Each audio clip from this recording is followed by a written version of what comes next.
our topic for today is what we call the general chemical equilibrium. Just want to make sure. So, do you see the slide? Yes, sir. Kita Yes Yes, po, ba? sir. Yes po. yes po. Okay. So, what can you say about this one? Chemical equilibrium. Is this the first time you heard this term? Unang beses nyo ba narinig to? So, whenever I taught Gen Chem 2 here, I always tell the students that general chemistry 2 is just about chemical equilibrium. That's the central idea. And chemical equilibrium is represented by what letter? Anyone? A po. The big K. And I always challenge my students for them to survive the Gen Chem 2 is make sure they play the role of the letter O. And it's up to them whether they will place O before K or O after K. So that will be your role. Either you end up in this course as this one or this one. And it's up to you. Okay? Now, what makes the concept of equilibrium a little bit challenging? First of all, it is an abstract concept. It's hard to picture anything that is what we call abstract idea. So what I do is I try to make an example that is concrete and maybe help you to understand this concept that we have.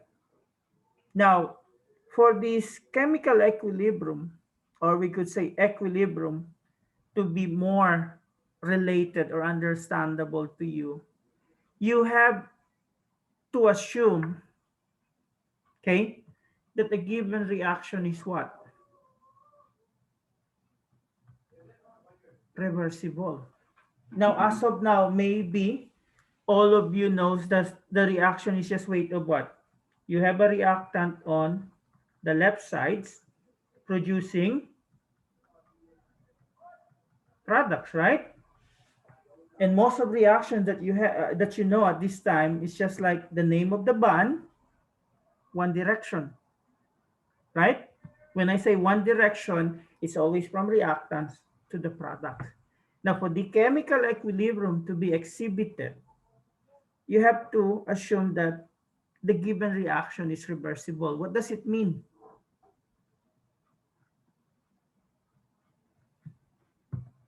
The reaction is not the name of the bond.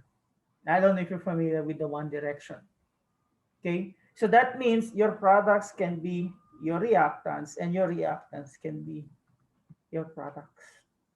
So that's the concept of what we call chemical equilibrium. To be understandable, it should be reversible. Now, let's play some game just to give you a concrete idea what chemical equilibrium is all about. Okay, so this is just, let's say, assume you have two boxes of items. And then what you're going to do is you exchange the number of boxes, number of items that you have in those two boxes. So what's the exchange rate that you have? Maybe one half of box R goes to box P, and one fourth of box P goes to box R. So let's say we started box R with 40 items and box P with 0. So in the first exchange, how many items of box R goes to box P? Anyone? 20 po. Huh? 20. 20. Okay. How about box P? See, one fourth of 0 is equals to what? 0. Very good.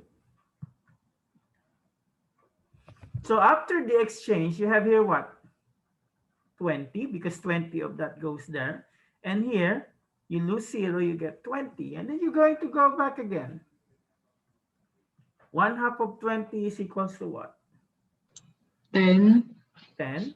1/4 of 20 is 5, 5.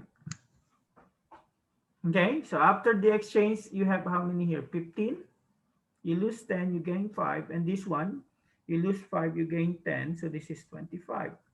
Now, for any whole number, we just round it up because we're talking about number of items here. We want the item to be whole.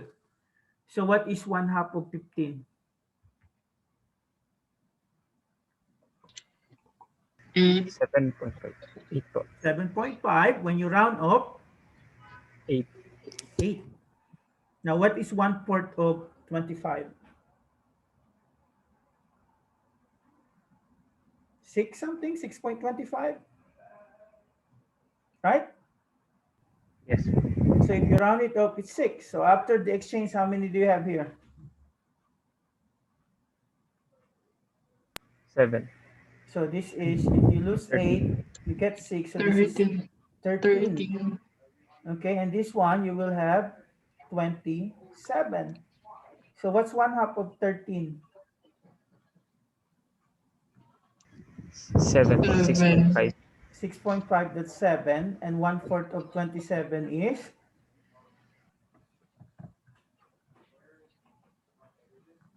how much? 7, right? 7 plus 7 is 14. 14 plus 14, 28. So you have 13 also, right? The next exchange is also. Now my question, is the 27 items here the same as the 27 items in here? Yes or no? no, sir. No. Is the 13 items here the same as the 13 items on this box? Yes or no? No po. No. At least 7 of them are different.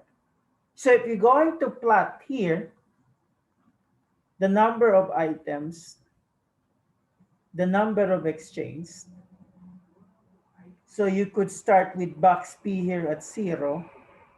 You can start with box R here as 40, right? And then after the first exchange, they will be what? 20. After the second exchange, one will be 15 and the other one would be 25. And then after the third exchange, one is 27 and the other one is 13. And then you have what? 27 here, 27 here. So if you're going to plot them, your box P would be like this. Oops, come on. And your box R would be like this. So you could say at this space, you reach the equilibrium system. Now, how do we define equilibrium? So they said the equilibrium is a state in which there are no observable changes as time goes on. Why?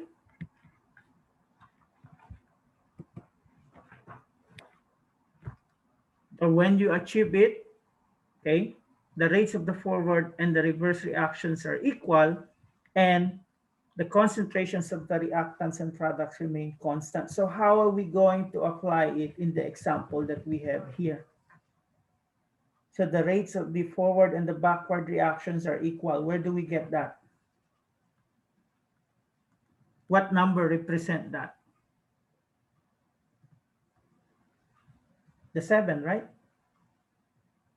And then the other one where the concentration of the reactants and products remain constant. So you have here 27, 27, and you have here 13 and 13. Is that clear? Anyone? Tanong? May tanong?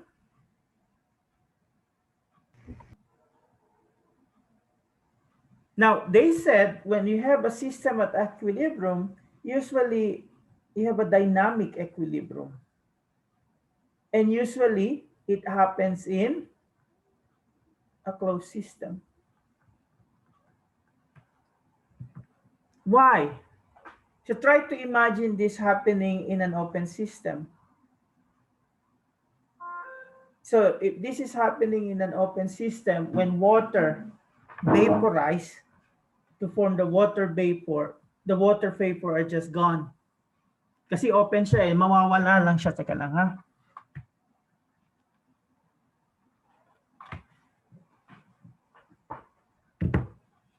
But if it's in a closed system, what will happen? Okay? Condensation. So once it goes to the gas phase, since it's a closed system, when there's enough water molecule, when there's enough water vapor molecule, it starts to condense until such time that there's an equal rate between the rate of vaporization and the rate of condensation. So you're going to have there a system at equilibrium. Okay? So why is it dynamic? Because it's changing.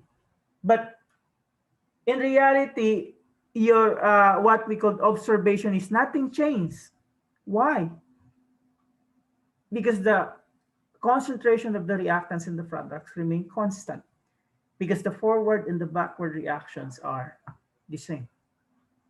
Kala mo hindi nagpapalit, but it's just that they have the same rate of the forward and the backward reaction. You can also observe it in a chemical equilibrium system like this one, the what we call decomposition of N2O4 to form 2NO2 or 2NO2 combining to form N2O4. Okay? So question.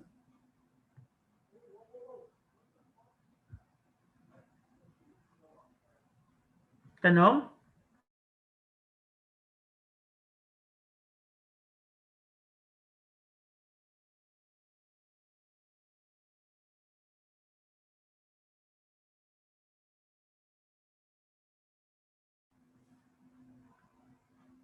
Pasensya na. Naglalaro kasi yung teenager kong anak. Baka naririnig niyo. Yung kwarto niya kasi pinakamalapit dito eh. And he's doing online. He's a high school.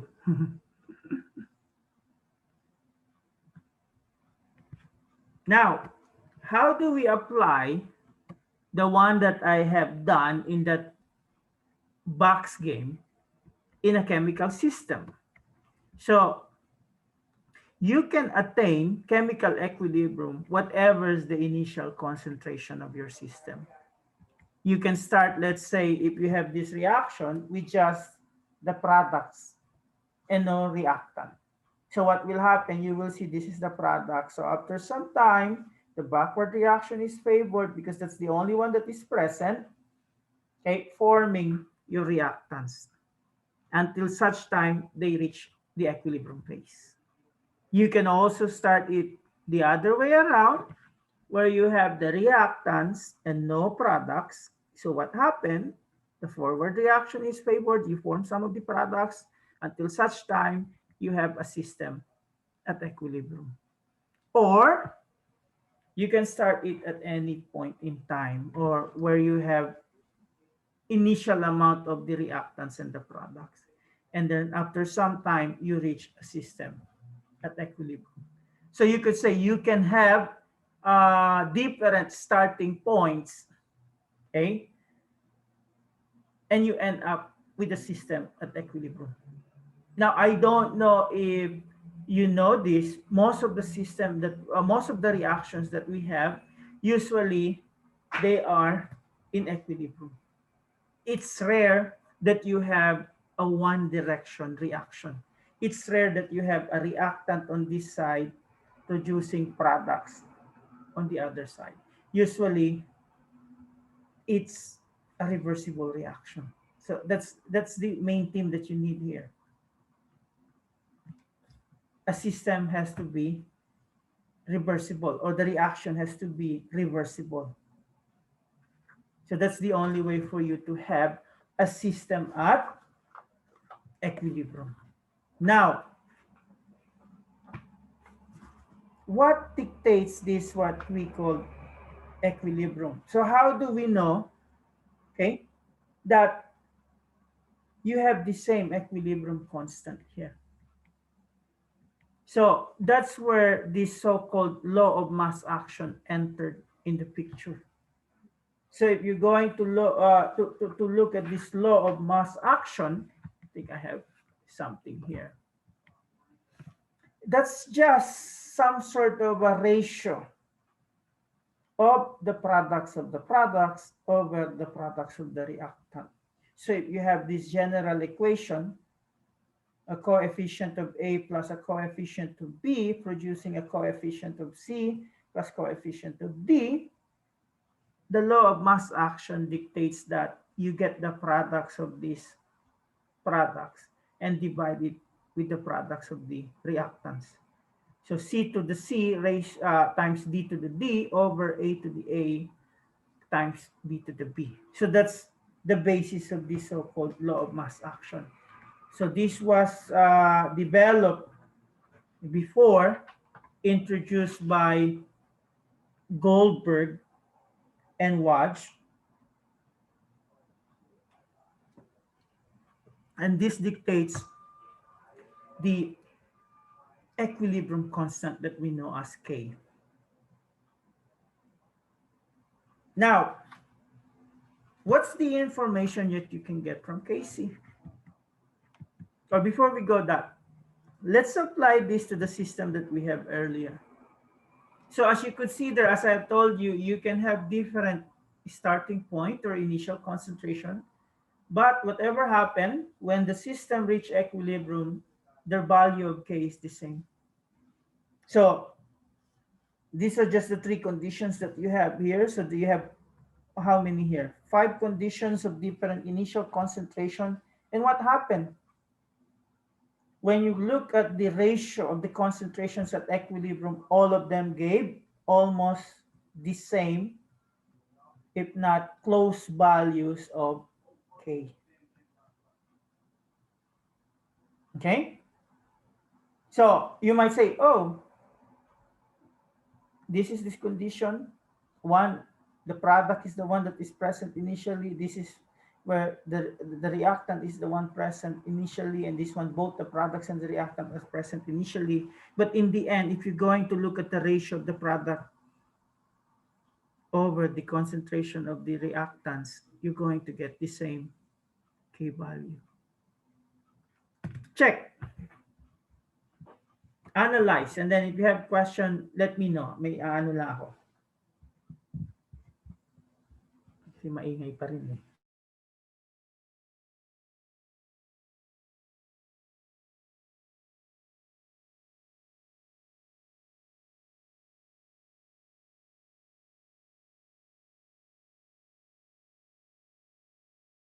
Tanong.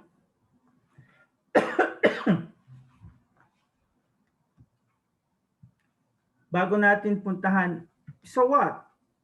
Ano ngayon tong Kc value na meron tayo? Anong information ang binibigay nito? Okay? So since Kc is just what? The ratio of the products over the reactants. So that means the value of Kc can tell us which one is present or which one is more dominating, the product side or the reactant side. So if Kc is more than 1, most likely the one that is favored is the forward reaction. So the system lied to the right, okay, left to right. So you have more products compared to the reactants. So if you're going to look at this in terms here, so you have more products compared to the reactants. So K is more than 1. If K is less than 1, so the system favors the backward reaction. And you could say there's more reactants compared to the products.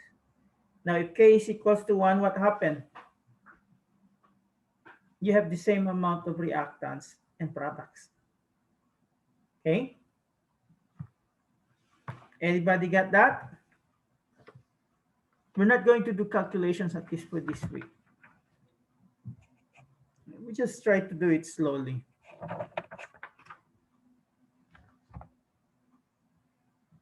So question. So as I mentioned, your Kc is just defined, let's say, as a quotient. The quotient between the products over the reactants. Now, let's try to see how are we going to write the equilibrium expression.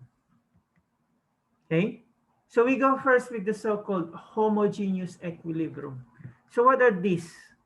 This is a system where you only have one phase. Applies to the reaction in which all reacting species are in the same phase. So when you say reacting species, it includes reactant and the products. Because remember, your products can be the reactants when the reaction is reversed.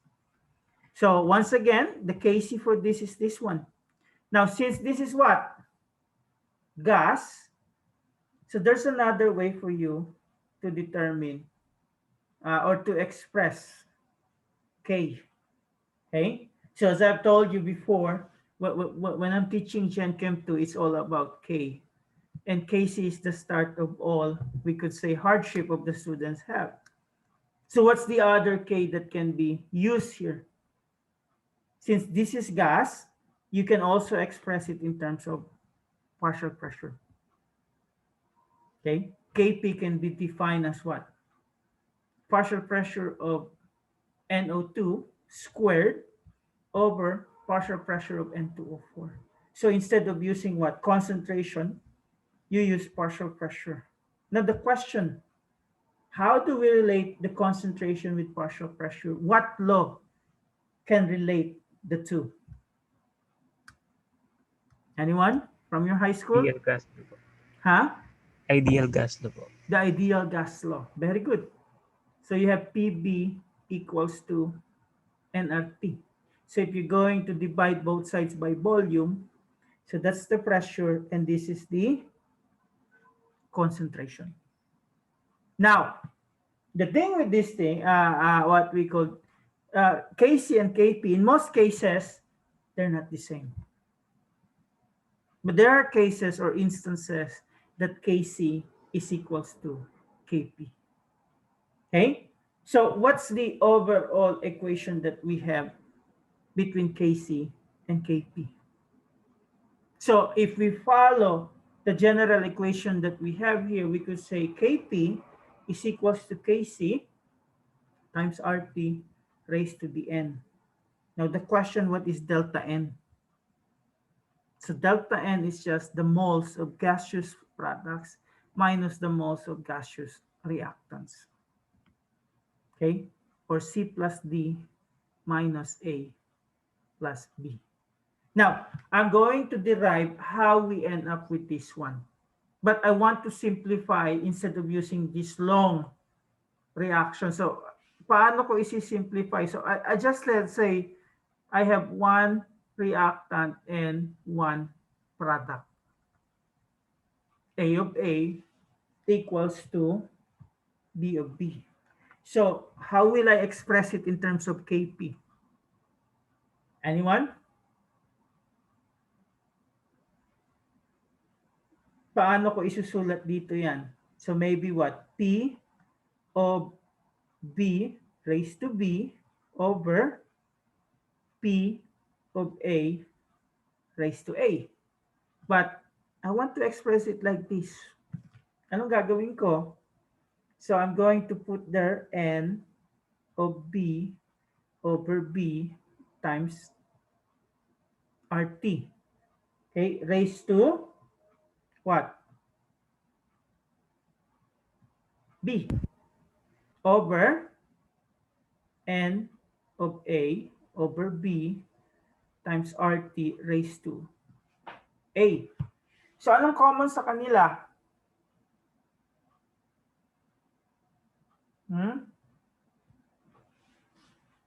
I think ang common sa kanila yung RT, di ba? So what will I do? I put here NB over B and then Na over B, over A, no, volume, sorry. And then itong RT na to, ano lang yung pagkakaiba nila dito? Product minus reactant. So B minus A. But how do you express this one? Isn't it just B over A, which is your what? Case po. KC. So, iaano ko lang yan dito. So, pag pinalitan mo yan, ito na yung expression niya because B minus A will be equals to delta N. Now, my question is, when will this happen? When Kc is equals to Kp? Pag yung delta N po, 0. Very good. Okay? When you have it like this, what is RT raised to 0? Anyone? 1. 1. So in that case, Kp is equals to Kc.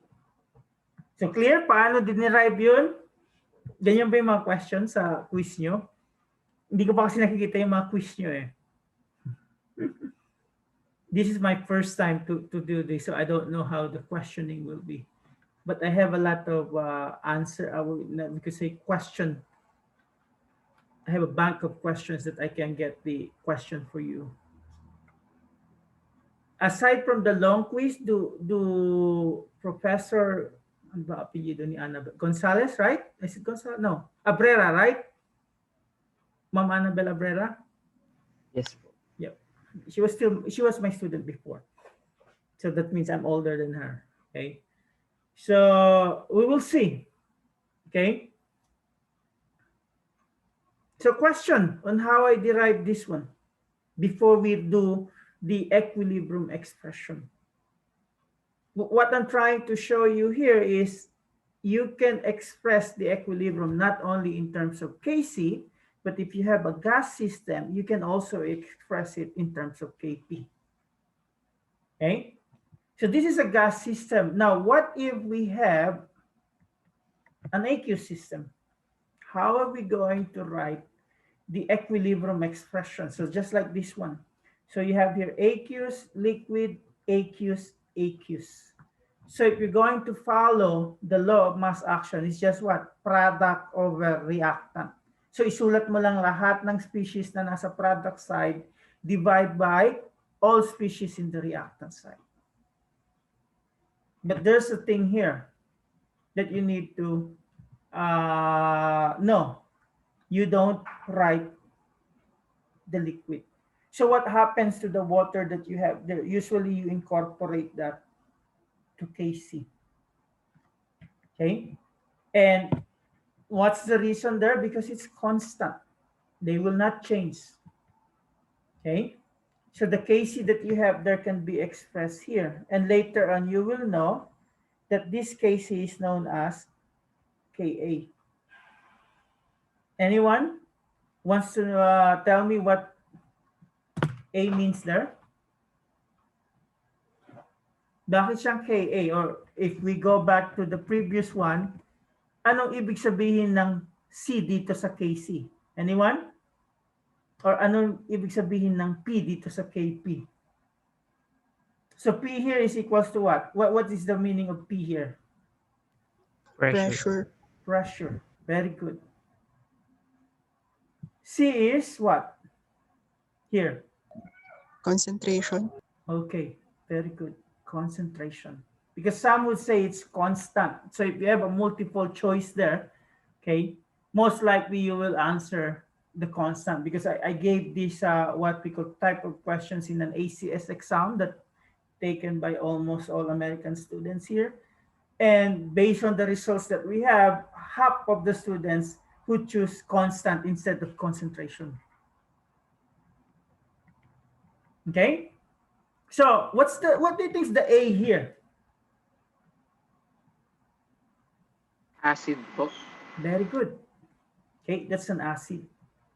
Why is it an acid? Because you have an acid here, specifically a weak acid. We will cover that maybe by the third meeting. Okay, so the K value that you have, it doesn't have any units. Okay, so we could say what you have there in terms of the K is just a quotient. It's just giving you an idea which side is more dominant.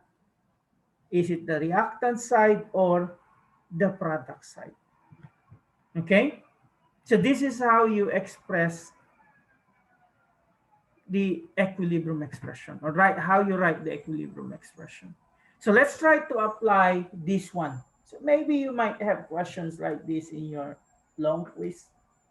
So let me know before we write the equilibrium expression if we can use Kc and Kp in each of the item. Letter A,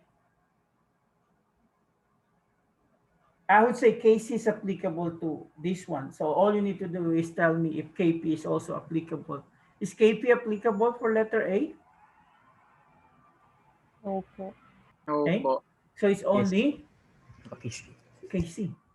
And you might ask why? Because you don't have a gas system. Kp is only applicable if you have a gas. How about the second one?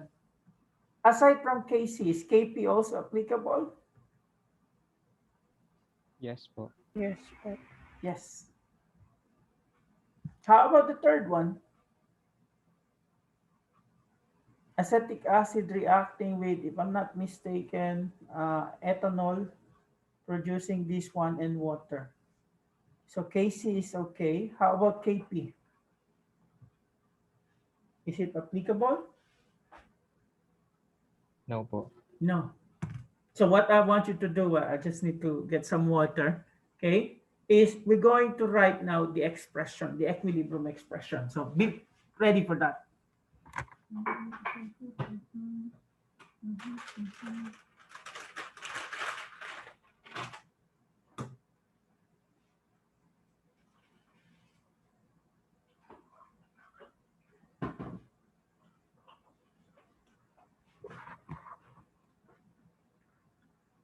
Medyo na ano na kasi yung boses ko at pangalawang klase na to eh. Okay? So paano natin susulat yung Kc dito?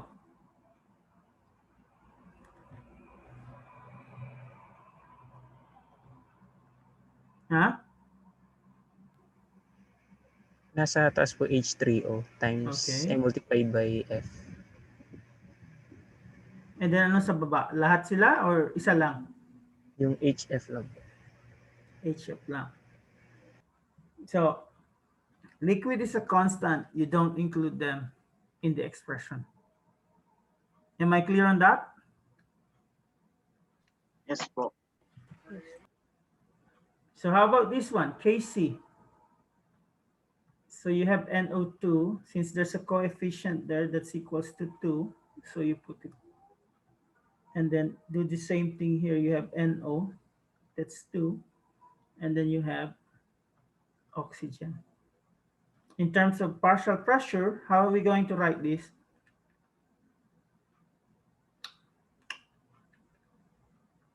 So you have P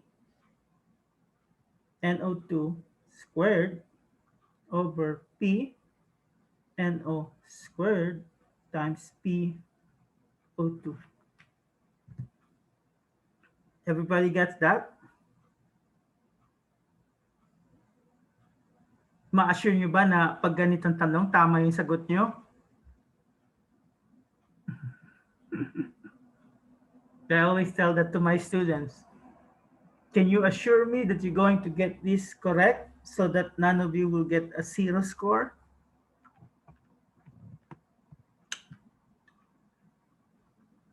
Now the other one.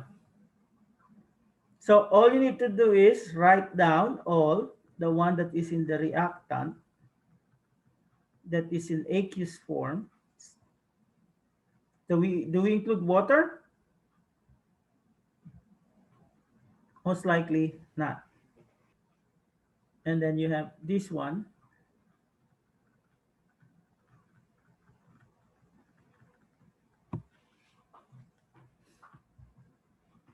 Analyze.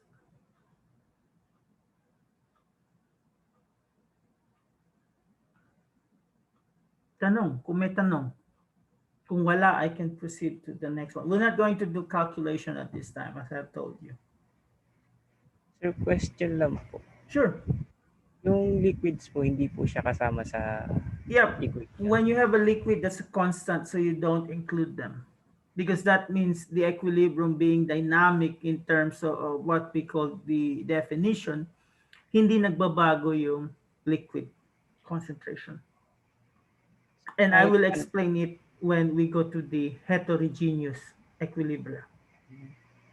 So, kahit anong substance po yun, kunwari po, ammonium liquid, something. Basta may liquid and later on solid, hindi nyo siya isasama sa equilibrium expression. It's either an aqueous system or a gas. And whenever you have a gas, okay, you can always put Kp. Basta wala yung aqueous. So the next one that we have here is a calculation which we're going to go on maybe next week. So we have the homogeneous equilibria. So we go to the heterogeneous equilibria. So anong pagkakaiba nito? You have more than one phase in the system. Okay? So the example that we have in homogeneous gaseous system and an aqueous system with liquid. So what's the difference here? You can have a gaseous system and other system aside from that. So you have here solid producing solid and gas. Now, if we just follow yung law of mass action kasi, products over reactants lang yan. Isusulat mo lang siya kung ano yung products, kung ano yung reactants. Kasi hoda, ano yung phase niya. Okay? But if we go already to the equilibrium expression, that's where you have to eliminate the liquid and the solid. So if you follow the law of mass action, you include this one. But as I have told you, if it's a solid and a liquid, most likely it's constant. And what do they do? You incorporate that to the other side. So, nakita niyo yung paano siya na-incorporate doon, i-cross multiply doon. Okay? So, how do you eliminate this side? So, you multiply both sides by calcium carbonate and calcium oxide. So, you do it on this side. So, you do it also on the other side. That's why you end up with this one. So the one that you only include in the equilibrium expression is CO2. Okay? And since this is a gas, you can also include in terms of, you can also express it in terms of Kp. Kuha nyo ba? Ano ibig sabihin nun? Since gas lang siya, sa equilibrium expression, pwede mo rin siyang i-express as Kp. So the thing that you need to remember here, if you have a solids and pure liquids, they are not included in the expression. And if you want to see how or why they're not included, so ipapakita ko sa iyo anong klaseng sistema itong example na to. So you have that one. Although the solid participate in the reaction, most of them will remain the same. The one that's only changing is the CO2. So if you produce CO2, what will happen? There's a change in the pressure. And the change in pressure only depends on what? The CO2. The CaO and the CaCO3 doesn't have any contribution in the change in pressure. Is that clear?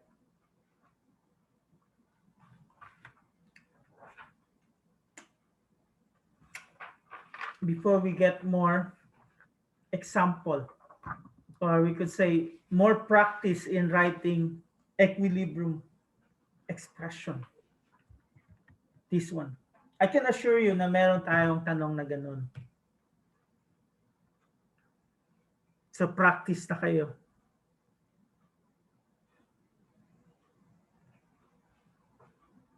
So, can we have Kc and Kp on letter A? Yes. Okay, you have Kc and Kp because you have a gas. Letter B, can we have Kc and Kp? AP po wala. Kp wala, only Kc. And then the last one, can we have both of them? Yes po. Yes. Yes. Now that we know where the Kc and Kp can be written, let's write the expression. So how do we do Kc here? NH3 squared multiplied by H2SE. Okay. Wala tayong denominator. Why? Because it's a solid. So in terms of pressure, PnH3 squared times PH2SE. Now, how about Kc here? So it's just Ag plus and Cl minus. And then later on, you will learn that the Kc that you have here is really kulang sa pansin, KSP. That you're going to learn later on. Maybe third meeting. And last but not the least, how are we going to write this?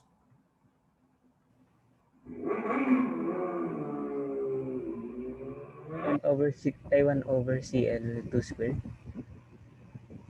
1 over Cl2 raised to 6. raised to 6. And this one is 1 over the partial pressure of Cl2 raised to 6. Clear? So hindi na kayo mangingitlog. Meron na kayong at least tamang sagot.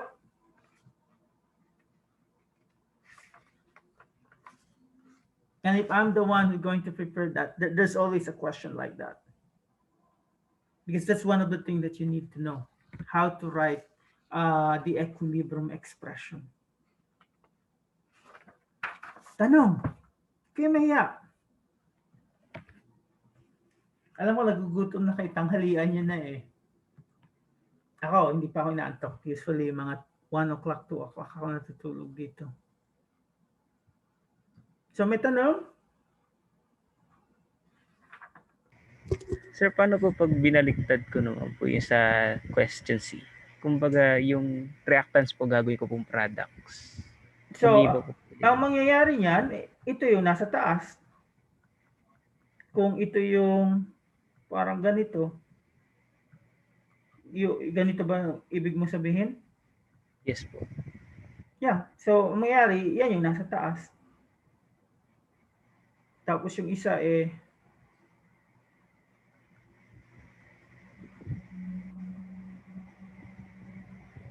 ganun yung mangyayari kapag ito yung reaction mo.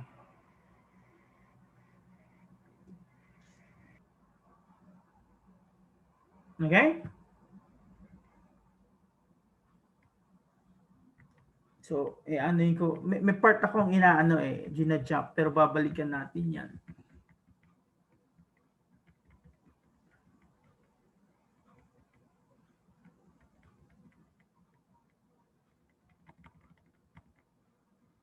Okay, yung Q. So, anong ibig sabihin ng Q with respect to Kc? Q and Kc are the same in some aspect but different in other aspect. Ano yung pagkakatulad ng QC sa Kc? Just like Kc, it's a ratio of the products over the reactants. But unlike Kc, Kc can only be attained when the system is at equilibrium. Qc is at any point during the reaction except equilibrium. So Qc tells you, let's say, the ratio of the products over the reactants at any given point of time during the reaction, but not during equilibrium. So anong tulong na naibibigay nitong QC with respect to KC? It will tell you what you need to do for the system to reach equilibrium. Okay? Because the thing with the equilibrium is once you know which direction you want to favor, you can get the desired material that you have. Okay? Mamaya pag pumunta tayo doon sa Le Chatelier's principle, it will be helpful to tell you how the industry take advantage of the knowledge of equilibrium for their own good. Okay? For their own means. So, if QC is given and QC is less than KC, so that means you need to favor the forward reaction for the system to reach equilibrium. Like this one, when QC is less than 2 KC. Okay? Now, if both of them are the same, so that means the system is already at equilibrium. But if QC is greater than KC, so that means the backward reaction is the one that is favored. So what you need to do is, okay, if you want to make the reaction reach equilibrium, okay, you have to favor the backward reaction. We will have number problems on this next meeting, but I'm just introducing to you the concept. So QC, KC, magkapareho kasi products of the reactants. Magkaiba, KC is in equilibrium point, or when the system is at equilibrium, QC is at any point in time during the reaction except equilibrium. Usually, ang ginagamit ng QC is the initial condition. Okay? We're not going to do this one. So, now let's go with the box game that we started. Saan tayo nag-stop? Anong number yung in-stop natin? 13 and 27 po. 13 and 27. And what's the exchange that we have? 7, 7. Si Jaworski. So what happened if we put 20 items here? So this now becomes what? 47. So 13 is still what? 1/2, you have 7. So what is now 1/4 of 47?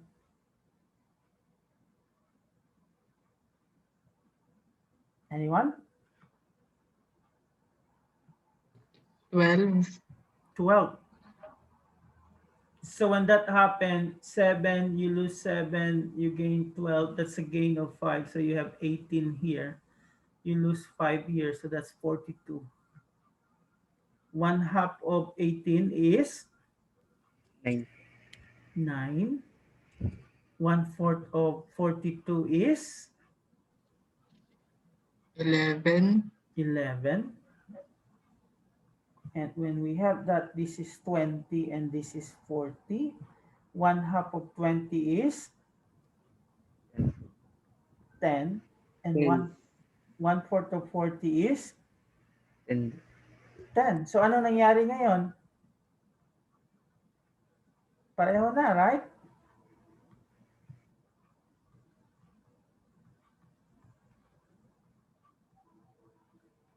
So ano masasabi natin dito? Magkapareho ba yung 40 items dito at 40 items dito at 40 items dito? Yes or no? No po. No. So you now have the system at equilibrium. So what happened? What does the 20 items represent here? Yan yung sakit ng ulo na tinatawag nating stress. Okay? So why are we doing this one? Again, for you to have a concrete example of an abstract idea. We're just trying to look at the so-called Le Chatelier's principle. So Le Chatelier's principle stressed that if an external stress, which in that case is the 20 added item, is applied to a system at equilibrium, the system adjusts in such a way that the stress is partially offset as the system reaches a new equilibrium point. So ano ibig sabihin yan? So if you're going to look at the thing here, okay, we added 20.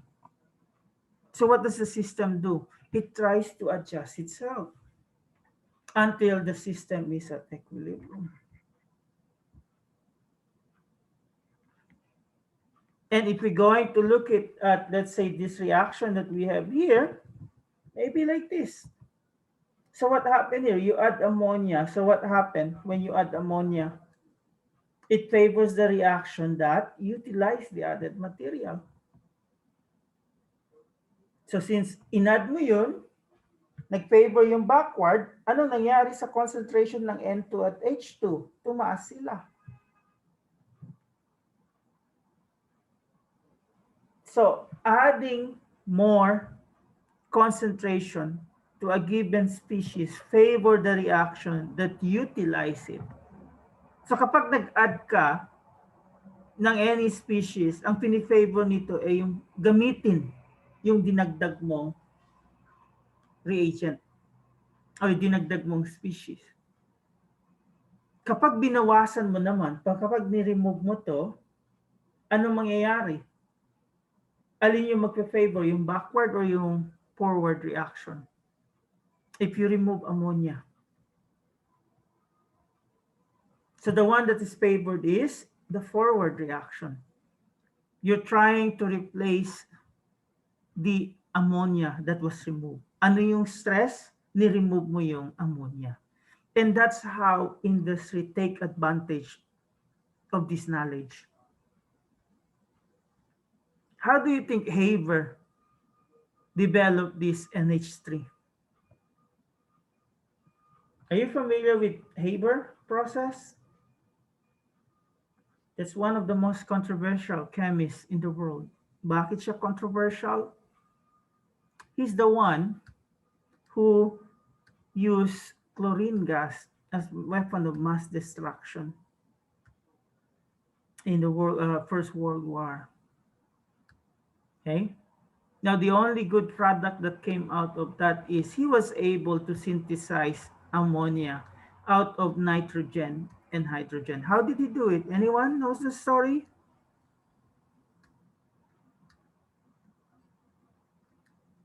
How do you think the ammonia was synthesized? The history that they have there is, nitrogen is the source of what?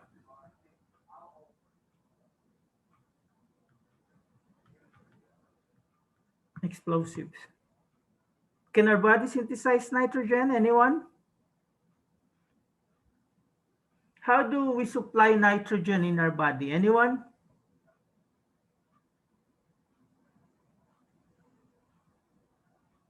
This is just some sort of an FYI thing. Paano natin kinukuha yung nitrogen source natin? Kumakain tayo ng, ano yung kinakain natin? Legumes po. Legumes. Okay?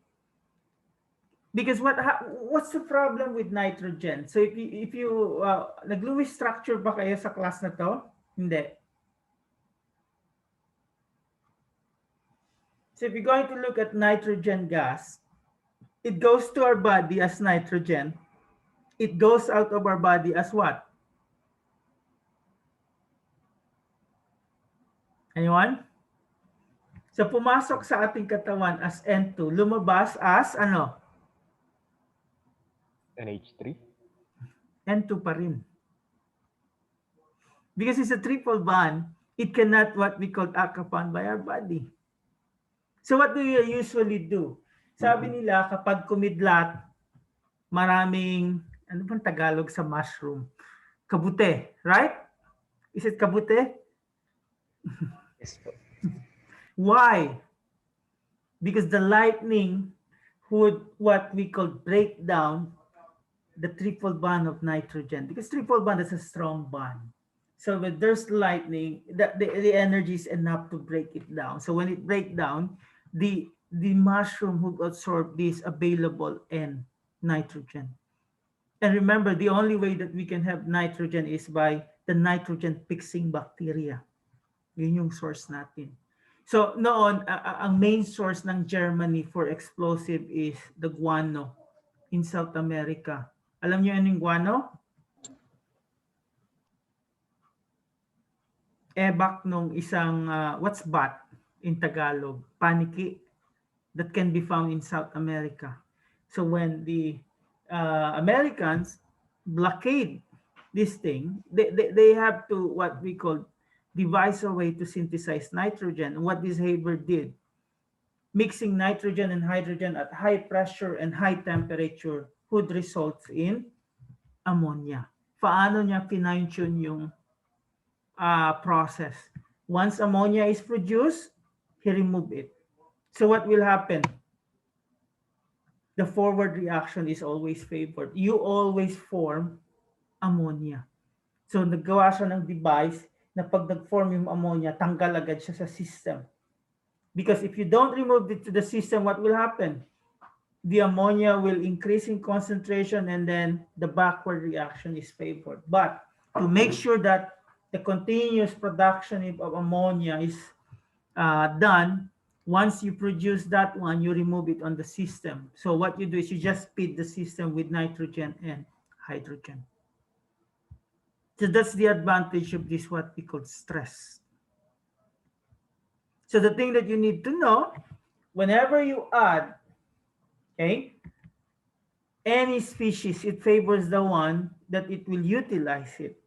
Whenever you remove any species, it will favor the one, the reaction that will replace the removed species. That's the effect of this, what we call concentration. And then we can also look at this in terms of changes in volume and pressure. So anong law nagre-relate sa dalawa? Anyone? What gas law relates volume with pressure? So remember your gas law? So you have Boyle's law. Now this is only applicable. You can only see this as stress if there's an unequal number of reactants and product side. So pwede lang siya kapag hindi pareho yung moles ng product and reactant side. Why? Because what will happen if you increase the pressure? What happened to the volume?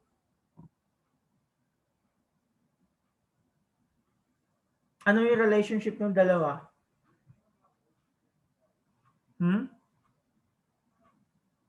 Inversely proportional. So this one will go down.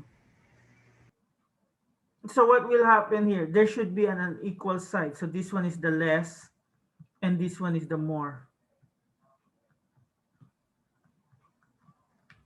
So kapag in-increase mo yung pressure, that means the volume will decrease.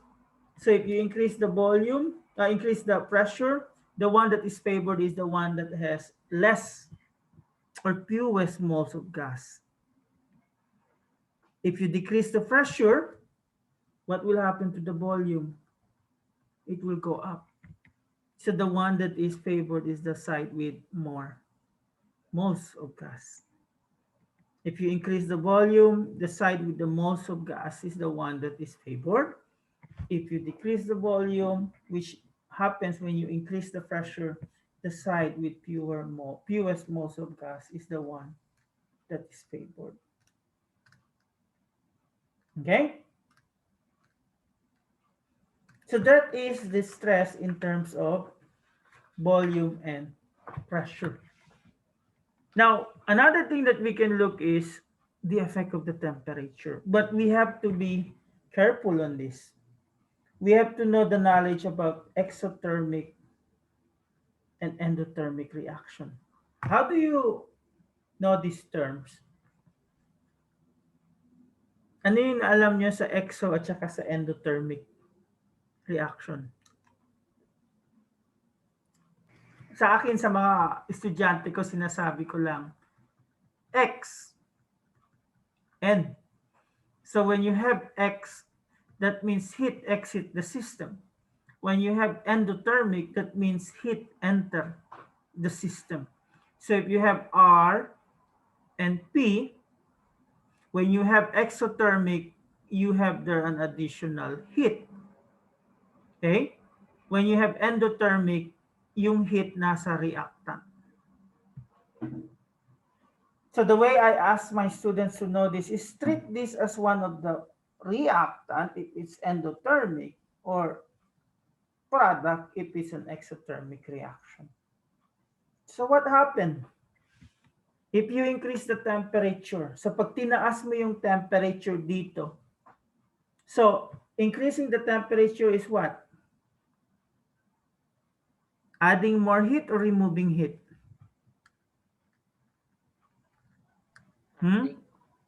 Adding po. So if you increase the temperature, ibig sabihin ito magi-increase, ito magi-increase, right? So if you have an exothermic reaction, which one is favored for here? The forward or the backward reaction if you increase that one? Backward po. Okay? So if you increase the backward, so in terms of K, ano mangyayari? So product over reactant. So if the backward reaction is favored, which one will increase? The product or the reactant?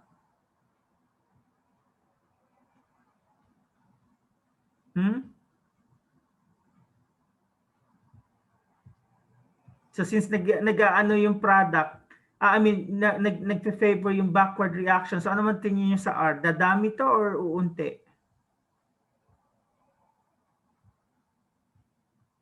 Hello? Andiyan pa ba kayo? Kakunti po. Tingnan nyo. So, di ba nag-increase to? So, ibig sabihin, mababawasan yung mababawasan to kasi nag-increase yung heat ninyo. So, magfe-favor yung backward. So, ang mangyari sa R? Dadami or uunti? Matadagdagan po. Madadagdagan siya. So, ibig sabihin tataas to. So, pag tumaas yan, ano mangyayari sa K? Bababa po. Bababa siya. Kaya ang ibig sabihin dito, K decreases. Now, kapag endo, ito naman yung tataas. So, ano magfe-favor? Yung forward or yung backward? Forward. So, tataas yung forward. So, ano yung tataas dito kapag endo? Tatanggalin ko to. Yung K po tataas. Yung P. So, tataas din yung K. Kaya ganito yung ano dyan. Now, kapag naman, binawasan mo yung temperature, ano mangyayari? So, lalamig. So, ibig sabihin, pag lumamig, ang magpe-favor yung magperform ng init. Okay? So, if you decrease the temperature, if it's an exothermic system, the forward reaction is favored. Okay? So, that means you have more products. Now, kapag lalamig and you have an endothermic reaction, the one that is favored is the backward reaction. So, you have K being decreases. Okay? Analyze.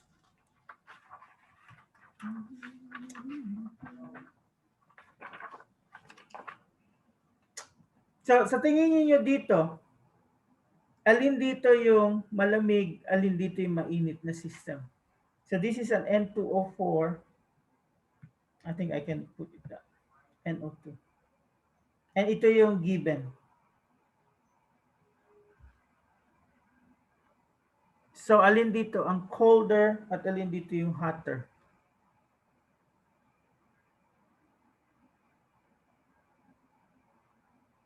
So, ang brown dyan ay yung NO2. Yung N2O4 ay light. So, ano ito? Higher temp or lower temp? Higher po. Alin ang higher? Left or right? Yung nasa right po. Nadagdagan ng Yeah, because if you increase the temperature in an endothermic system, mas mag-form yung NO2. See that?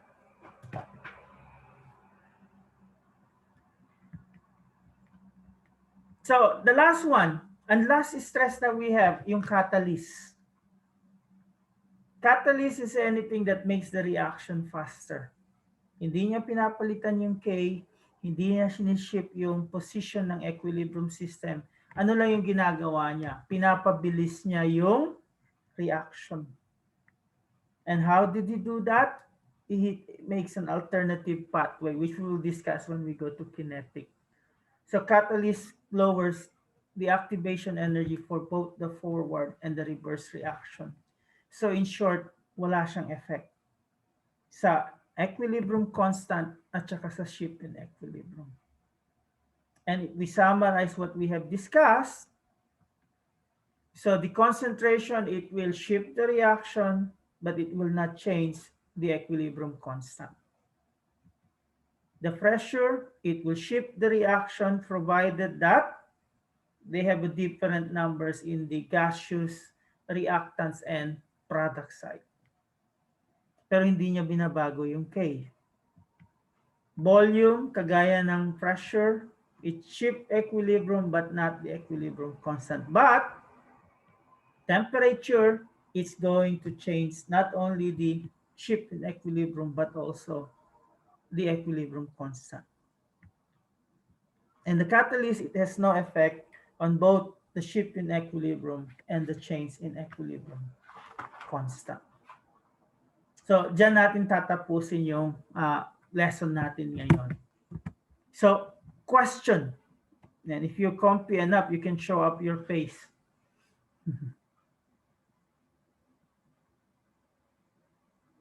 So, paano gagawin natin? Ganito ba yung gusto nyo or less lecture on my part?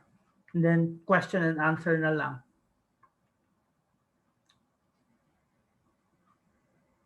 For me po, sir, more lectures po or sync sessions.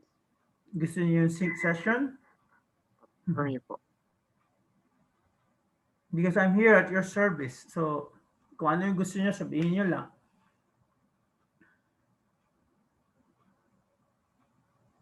How about the others?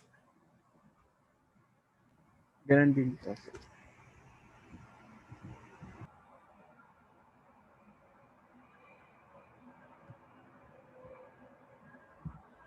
So the thing that I'll ask you to do is, I think to survive this course, I don't know if this is going to be helpful to you. So do you think it's okay for me to post, let's say, some sort of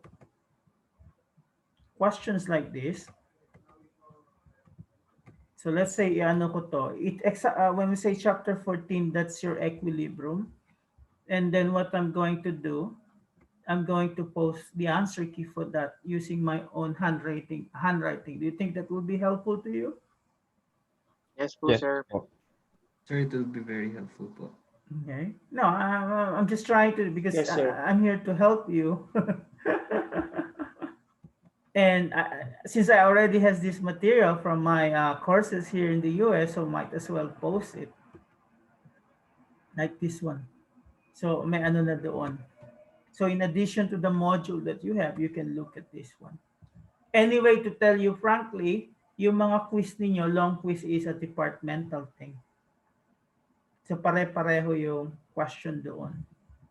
And the thing that I would like you to remember, at least in this course, this is always my, we could say, advice to all students that I have ever since I was there in UP. The course is just the name itself, right?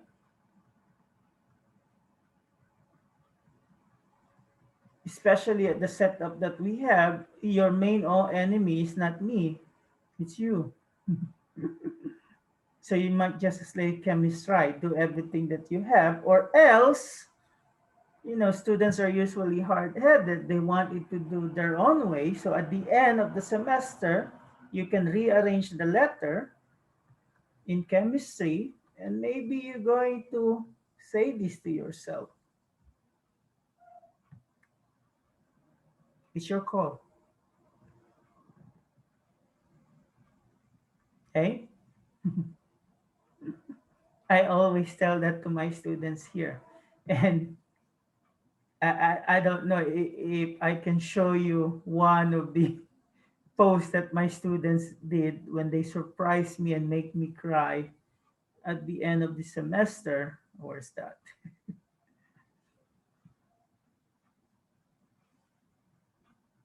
So one of my students, I don't know if you could see that thing there. That one.